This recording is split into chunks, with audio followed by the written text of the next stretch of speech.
Re-0, Arc 10, Interlude, Why?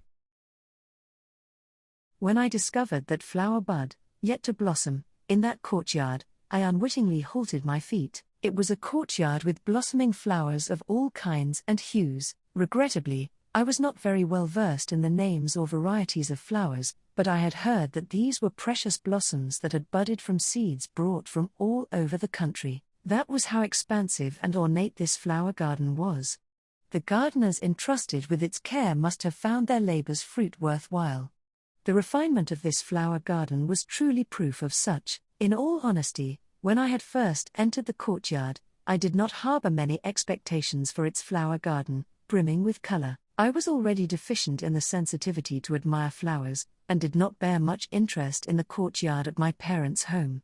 Even though I had been spoiled by my sympathetic father and allowed onto this land the royal castle of the royal capital Lagunica, I did not estimate myself so highly as to expect my inclusion in the discussions between responsible adults. Thus, with no other choice, to kill time until the business of my father and the others had concluded, I stepped into the courtyard and was unwittingly bewitched by that flower bud.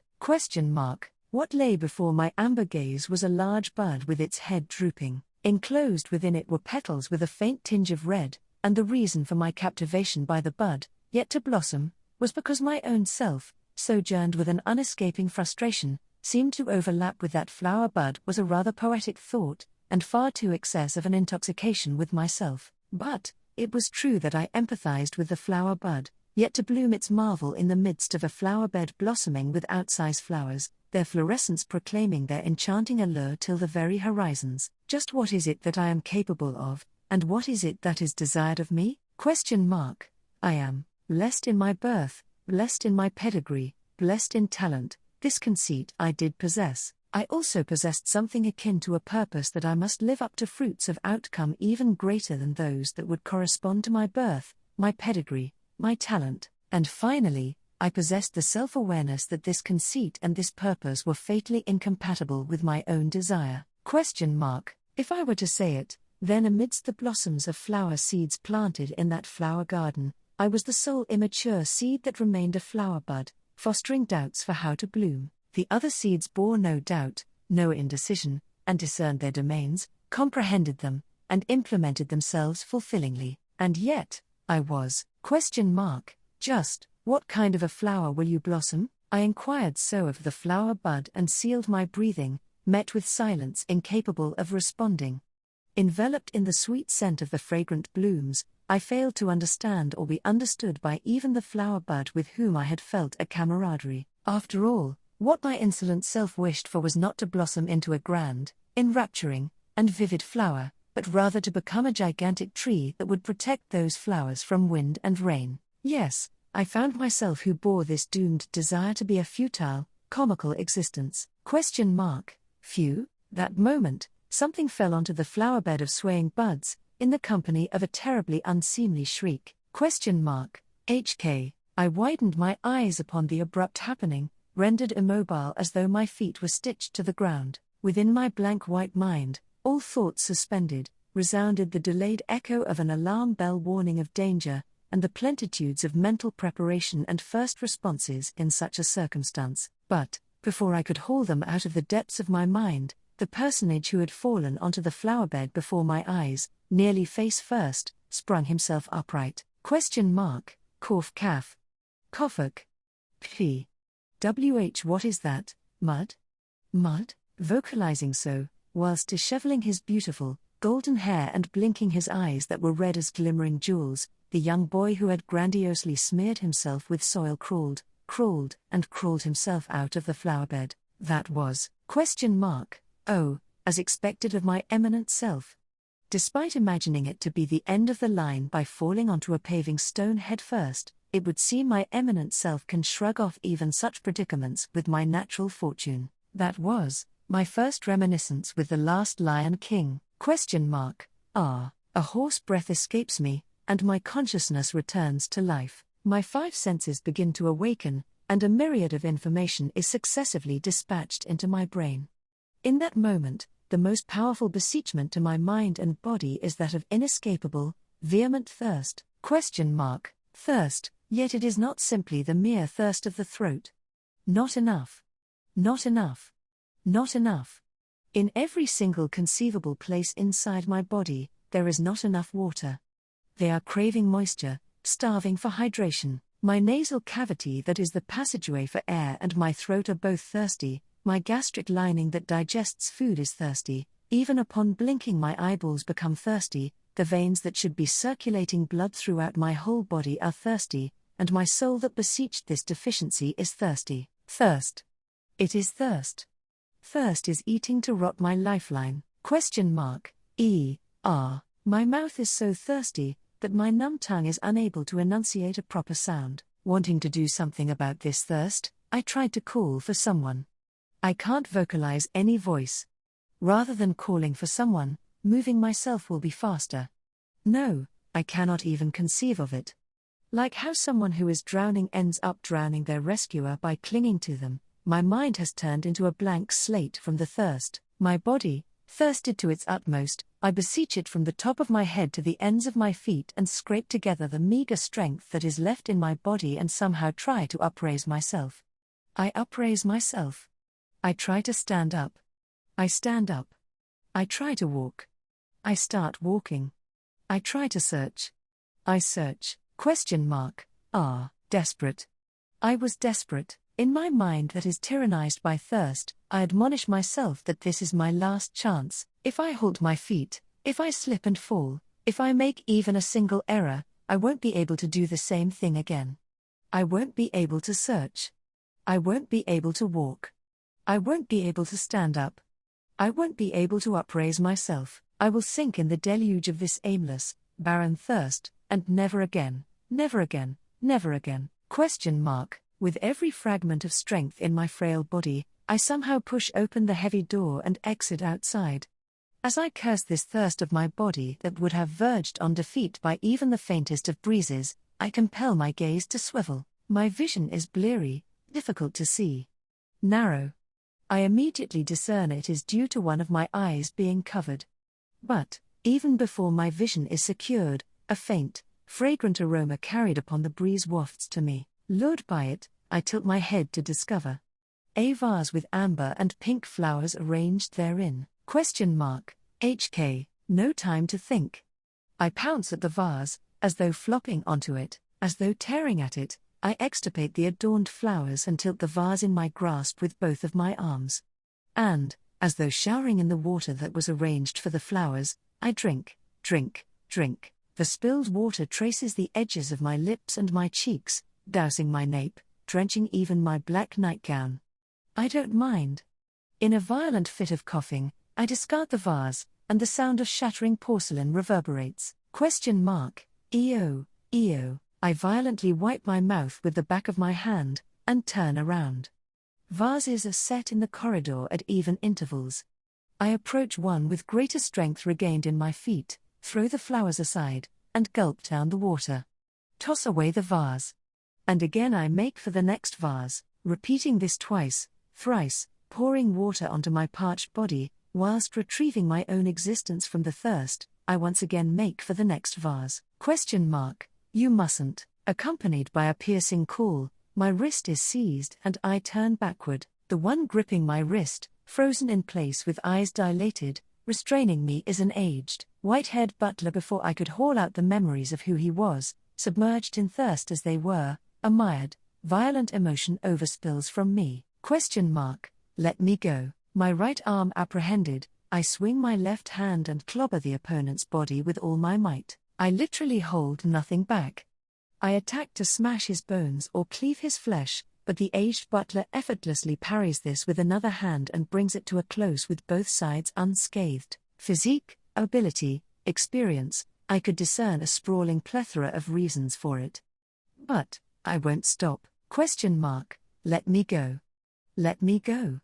Let me go this instant. A strike for each word, for each swing of the arm. I am reminded of how to swing, my precision augmenting. However, no matter how sharp my fingertips are as they rend through the wind, the aged butler defends against them without a modicum of trouble.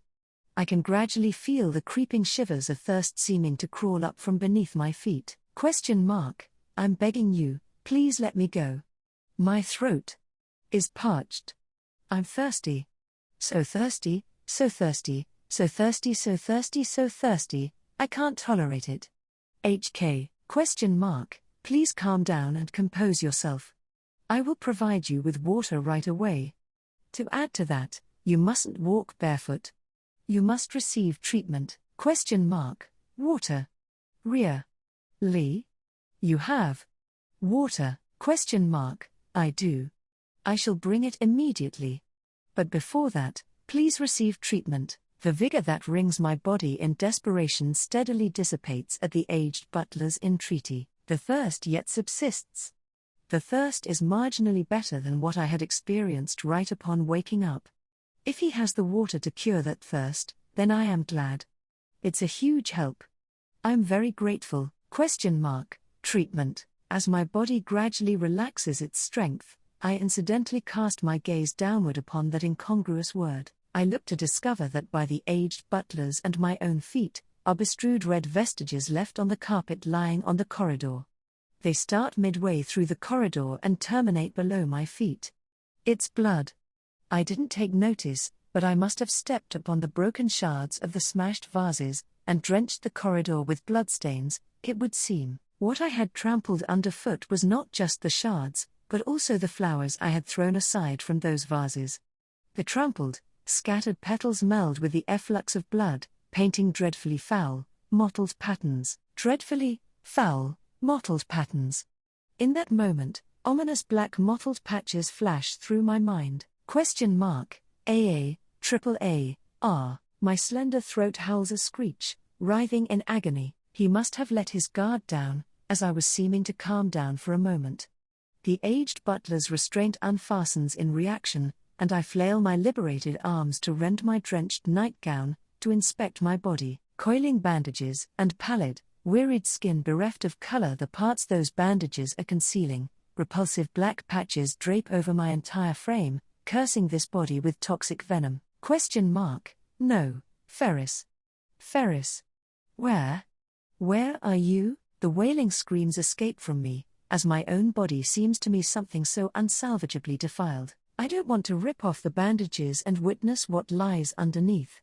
The ugly black patches concealed beneath the dressings, I don't want them on my body for even a second longer. I don't want to look at them, I don't want to touch them, I don't want to come close to them, I don't want to be defiled, I would rather just die. ? Crush Summer. This ugly, repulsive body of mine is captured by two slender arms from behind. They do not pinion me. They have not come attempting to stop me with any such physical technique. I am only being embraced by those arms wrapping around me from my back, purely by force and impulse. If I wanted to shake free from them, I could. But, not an iota of such intense surfaces within my mind. My body is simply, as I entrust it, faintly enveloped in a fleeting, radiating blue light. ?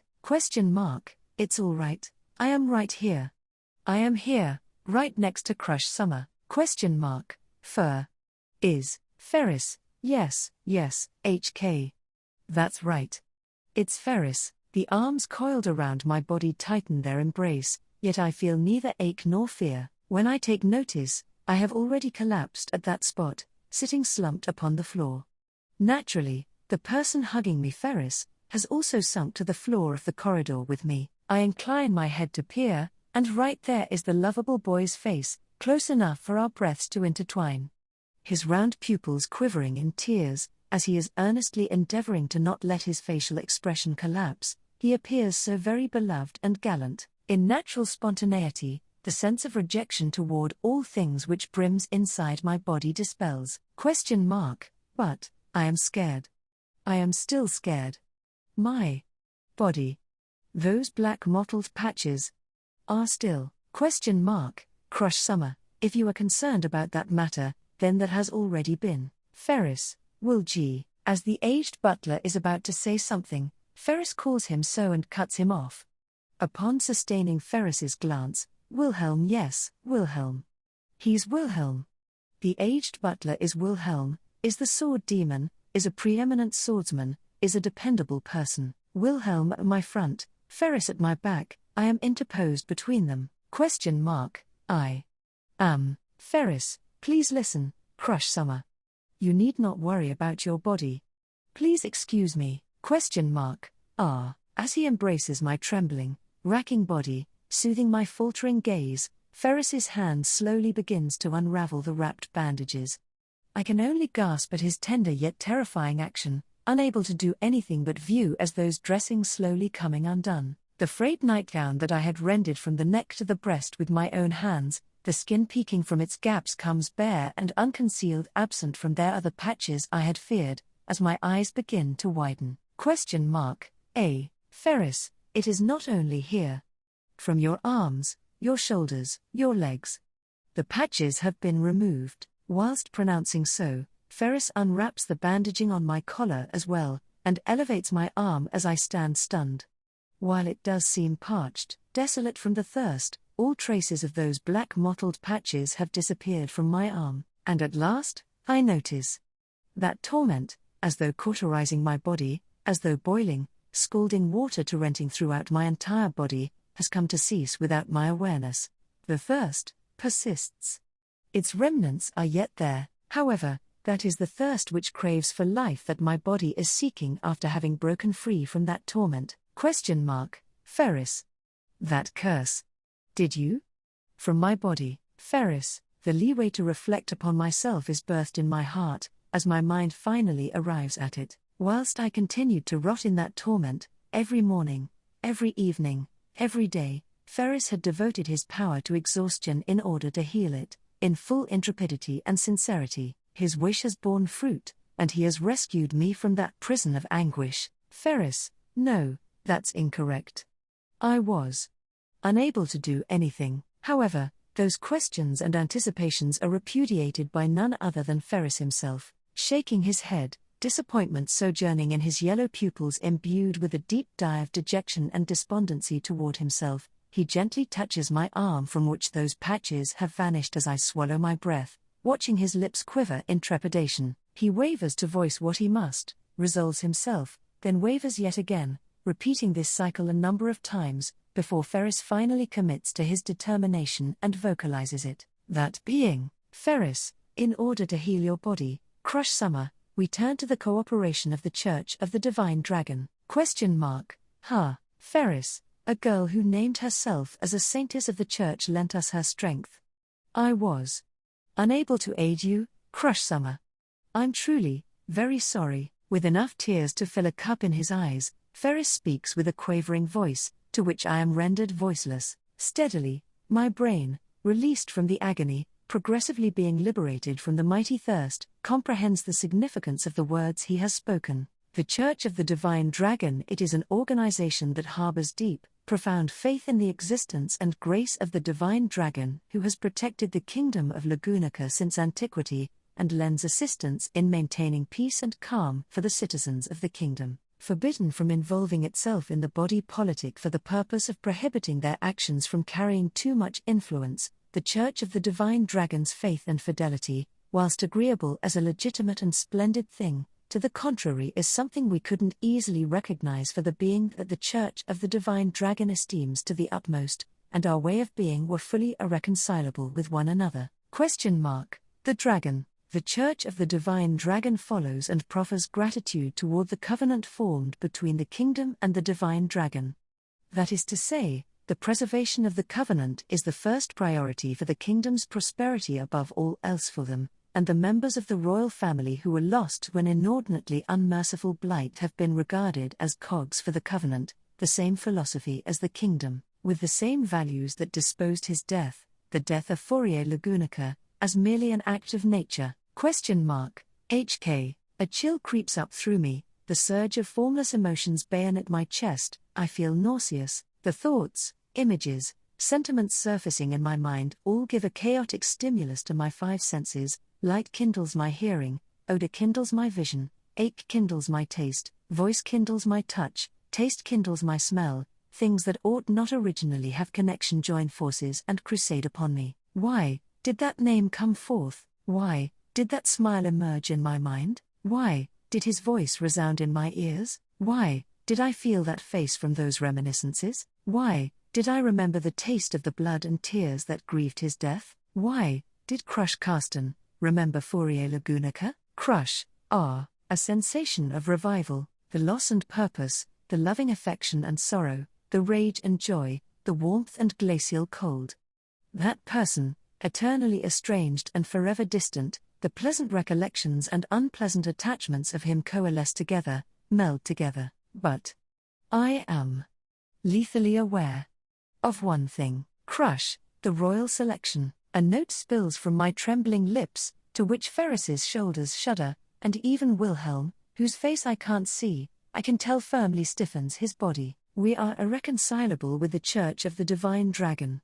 Never could we reconcile with one another. It is nobody but ourselves who chose, determined, and declared that we could never keep pace, or view the same sights together with them. And yet, if you're saying I was saved by one whose power we absolutely must never borrow. Crush, Ferris, yes, when I call his name, Ferris's voice bears no tremors, giving a short bow, his gaze straightforward, forging a resilient expression, he does not avert his eyes. His yellow eyes tell that, regardless of what he may be told now, he has made this choice and has resolved himself for it. Crush, I must say it to him, I know his reasons for why he had no other choice but to select that option. I know it was to save nobody else but myself. Just what days of anguish must he have endured as he remained by my side as I continued to rot, every morning, every evening, every day, unable to save what he wished to save. With how much powerlessness of his healing hands had he been forced to contend. I had seen it up close, from the closest of distances, with my own eyes, and that's why, I must say it to him. I'm so sorry for making you worry. I understand what you must be feeling. Crush, that's why, I must say it to him. I forced you to take a bitter decision. But its responsibility rests upon me. Crush, that's why, I must say it to him. Please don't lament. It is thanks to you that I am in this condition at this moment. Crush, I must say it. I must say it. I must say it. I must say it. I must say it. I must say it. I must say it. I must say it. I must say it. I must say it. I must say it. I must say it. I must say it. I must say it. I must say it. Say it. Say it. Say it. Say it. Say it. Say it. Say it. Say it. Say it. Say it. Say it. Crush. Why, as though cascading forth, this spills out. This, completely dissimilar in warmth and texture from the words I thought I must say. Crush, shouldn't you have known? Stop it right this instant.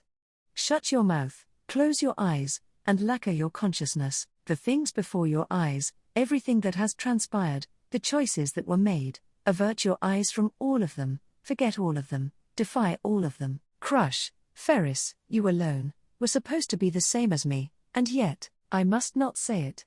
I must not let him hear it. I must not let him learn it. After all, he tried to save me. After all, he devoted his prayers for me. After all he did was wish to remove the suffering of what he loves. That's why, I must not say it. Crush, why, I must not. Crush, why, did you betray our vow to Prince Fourier? That I would have rather died than betray that person.